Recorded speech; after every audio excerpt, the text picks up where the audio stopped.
எழுதுறாங்க. அல்லாஹ் நம்ம எல்லாருக்கும் தௌபீக் செய்வானாக. யார்கிட்ட போய் சொல்றது? இப்ப எல்லாம் ஃப்ரெண்ட்ஸ் தான் அதிகம், நண்பர்கள் அதிகம்.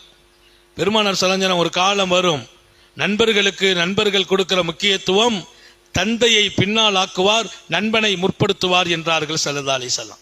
நண்பனுக்கு முதல் இடம். அத்தா சொல்றாரு, எப்ப அந்த பழக்கம்லாம் நல்ல பழக்கம் இல்ல, அந்த பையங்களோட நீ பழகாதப்பான்னு சொன்னா வாப்பாட்ட உம்மாட்ட போய் சொல்றான், வாப்பா அடிக்கடி என்னுடைய ஃப்ரெண்ட்ஸ் போட்டாருங்களை குறை சொல்றாங்க, அப்படி எல்லாம் சொன்னாங்கன்னா எனக்கு இனி வாப்பா தேவையில்லை, நண்பர்கள் தான் தேவை அப்படிங்கிற கட்டத்துக்கு பையங்க வரும் நிலை. கட் பண்ணுங்க. தாப்பனாரும் பிள்ளைகளுக்கும் இடையே இருக்கிற நட்பு குறைவு கியாமத்தின் அடையாளம் என்கிறார்கள் கண்மணி நாயகம் ஸல்லல்லாஹு அலைஹி வஸல்லம். நண்பர்களை நெருக்கமாக்குவார்கள்,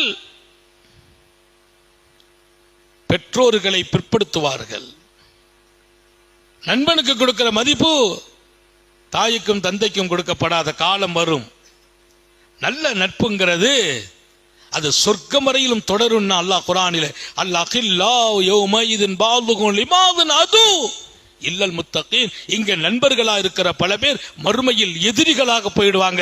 என்ன, இவன் நட்பால அவனை கெடுத்தான், அவன் நட்பால இவனை கெடுத்தான், இவன் நல்லவன், அவன் பின்னால் போய் இவன் வாழ்க்கையை அழித்துக் கொண்டான், இவன் கெட்ட பழக்கம் இல்லை, அவனை பார்த்து பழகினான்.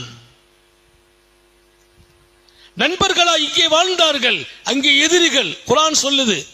சொல்லிட்டு அல்லாஹ் சொல்றான், இல்லல் முத்தகீன், என் தொடர்பில் என் அச்சத்தில் நட்பு வைத்தவர்கள் அங்கேயும் நண்பர்கள். அல்லாஹ் நம்ம நட்பை சொர்க்கத்திலும் தொடர செய்வானான்.